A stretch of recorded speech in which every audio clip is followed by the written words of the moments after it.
What will remain when I die? Nothing but rot and dust. These weren't just abstract riddles tossed around in late-night conversations. They were the deeply personal, agonizing questions that haunted Leo Tolstoy at the very peak of his success. By the age of 50, he had everything most people dream of: global literary fame, a grand estate, a devoted wife, at least in the beginning, healthy children, and a reputation already sealed by War and Peace and Anna Karenina. And yet, he felt utterly hollow. Beneath all the comfort, praise, and prestige, Tolstoy was drowning in a kind of spiritual silence. Despite a life that looked enviable from the outside, something inside him collapsed. He found himself plunged into a profound existential crisis. His wealth, his literary brilliance, even the love of his family, none of it could save him from the creeping void that began to spread within. Tolstoy had grown up in the Russian aristocracy, raised in the customs of Orthodox Christianity, but early losses and disappointments left him skeptical of religious dogma. He described how belief, when not deeply rooted, gets eroded over time by the realities of life. Religious doctrine, he wrote, melts away gradually under the influence of knowledge and lived experience. Losing both of his parents young, he felt abandoned by the very God the church praised. The grief turned to cynicism. As he entered adulthood, the emptiness deepened. He indulged in war, gambling, drinking, and infidelity, not out of freedom, but as a desperate attempt to fill the vacuum. These pleasures weren't indulgences, they were distractions. But the more he chased them, the more they betrayed him. And so, even as he conquered the literary world, he was losing the war within. Eventually, Tolstoy found himself unable to carry on with ordinary life. His mind spiraled into dark places. Even the simple joys of his children laughing or his wife's affection couldn't move him anymore. He stopped writing. He stopped caring. Every thought led to death. He would lie awake, tormented by the question, why continue if all ends in the grave? He wrote that sleep became his only refuge, not for rest, but for escape from his relentless thoughts. Waking up was torture. Every morning felt like a return to a nightmare. Suicide, he admitted in a confession, was not just an idea, it was an option he seriously considered. He had to mentally distract himself moment by moment to avoid stepping into that abyss. And yet, something in him refused to give up. He couldn't die, not yet. Instead, he did what few truly do. He began to search, not for success, not for more applause, but for meaning. He read science, philosophy, even the lives of ordinary peasants. He tore apart worldviews, searching for one that would give him a reason to live. But nothing satisfied. Rational philosophy only intensified his dread. Science explained the how of life, but never the why. And every time he thought he was close to understanding, the same question echoed louder than before. What's the point? It was around this time he remembered a haunting parable, one that came to define his crisis. Imagine a man running from a beast who stumbles into a dry well to escape. As he falls, he grabs a thin branch sticking out of the wall. Below him, a dragon waits with its mouth open. Above, the beast still paces. To make matters worse, two mice, one white, one black, begin gnawing at the branch, bit by bit. The man is stuck, caught between inevitable death above and below. But in that terrible moment, he notices a drop of honey on a leaf nearby and reaches out to taste it. That was Tolstoy's life. The beast above was the fear of life's meaninglessness. The dragon below was death, and the mice, night and day, reminded him time was running out. And yet, despite it all, there was still honey. Moments of sweetness, fleeting joys. But even that wasn't enough. He realized the honey, his writing, his family, couldn't save him. The branch would still break. The fall was inevitable. In this parable, he saw clearly the sweetness of life can't hide the inevitability of death. The illusions we cling to, career, love, fame, are comforting, but temporary. Everything collapsed, he confessed, and I had nothing left to live on. He felt like a man who had built a house on sand, only to watch the tide sweep it away. His crisis echoes what other existential thinkers later grappled with. Jean-Paul Sartre said that life loses all meaning the moment we recognize we are not eternal. Camus, years later, would call suicide the only truly serious philosophical problem. Søren Kierkegaard described this kind of experience as the sickness unto death, the despair that comes from knowing we are free, yet uncertain of what to do with that freedom.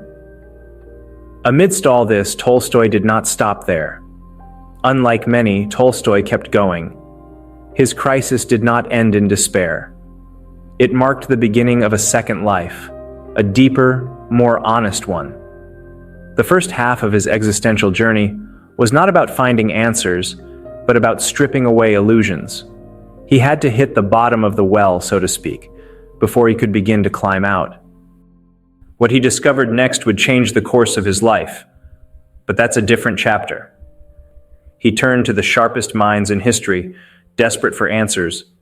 He read Socrates and Solomon, Buddha and Schopenhauer. But everywhere he looked, the same bitter truth surfaced. Life ends in death, and nothing endures. The wisest voices, despite their brilliance, often echoed a bleak sentiment. Blessed is he who was never born. Even science, which he once believed could unlock the universe, left him cold. Darwinism stripped humanity down to biology, atoms in motion, accidental and aimless. The universe, vast and indifferent, offered no comfort. We are born, we function, and we die. Science could explain the composition of a leaf, but not the pain of existence. It could map the stars, but not justify why we gaze at them in wonder or despair. Frustrated and disillusioned, Tolstoy began to study not theories, but people. He observed how those around him coped with this shared condition, this awareness of life's apparent absurdity. He noticed that most people seemed to fall into four groups. The first simply ignored the question. Life was absurd? So what? They went on living as if it weren't. Camus, a thinker Tolstoy would prefigure, would later argue that one could rebel against the absurd by living with defiant joy, drinking coffee, walking in the sun, and laughing anyway. But Tolstoy saw a flaw here. For a man with a restless, overactive mind, how long could ignorance protect you? How do you unsee the truth once it's clear? The slightest grief, a funeral, a serious illness, could tear the blindfold off. And then what? The second group Tolstoy saw were those who immersed themselves in pleasure, what hedonism once taught as the highest good. They consumed fine meals, sought beautiful lovers, hoarded wealth, and lost themselves in distractions. But Tolstoy had tried this. He had tasted the honey, and like the man in his parable, the one clinging to a branch above a dragon's jaws while honey dripped onto his tongue, he realized pleasure could distract, but not save. The mice, representing time, kept chewing, and the dragon of death still waited. No matter how sweet the moment, it could not shield him from the inevitability of loss. Pleasure, for all its intoxication, was too thin to bear the weight of existence. The third group were those who looked death in the eye and saw it as the only exit from life's cruel joke. But something in Tolstoy refused this final answer. Perhaps it was fear. Perhaps the flicker of a hope he couldn't yet name. Whatever the reason, he stepped back, and it should be for everyone. The last group lived in a sort of purgatory. People who knew life was senseless but were too afraid to die.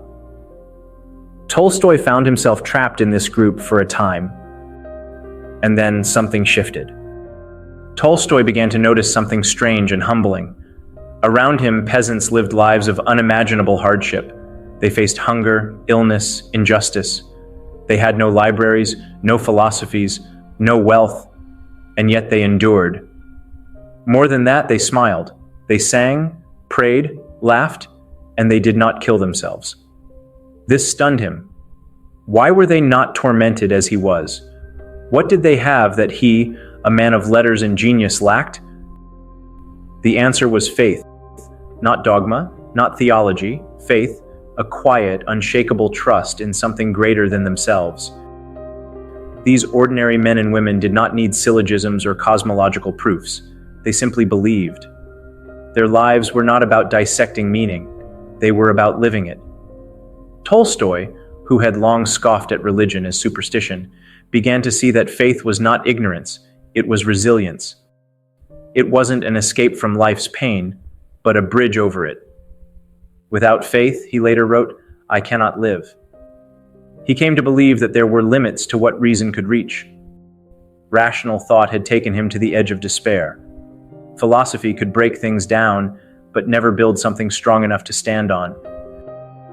Reason, he said, denies the meaning of life, but people live because they believe in something higher, something eternal. That belief, irrational as it seemed to the intellect, was the only force strong enough to bear the weight of human suffering. This realization changed everything. Tolstoy's faith did not resemble the orthodoxy of his upbringing. It was raw, personal, unpolished. It was not confined to rituals, but expressed through simplicity, compassion, and humility. He gave away much of his wealth. He wore peasant clothes. He worked the land. He began to live as the poor lived, not because he romanticized poverty, but because he had seen that in their faith lay something more real than all his former luxuries. His final years were marked not by triumph, but by peace. Not the peace of answers, but of surrender. He had searched everywhere, books, theories, pleasures, ideologies, and found that what saved him was neither knowledge nor escape, but love, service, humility, and faith in something infinite. His questions did not vanish, but they no longer ruled him. They were softened by trust. Tolstoy died at the age of 82, having lived not just one life, but two. The first was a life of brilliance, restlessness, and ego. The second, a life of humility, reflection, and faith. In the end, it wasn't his mind that saved him. It was his heart.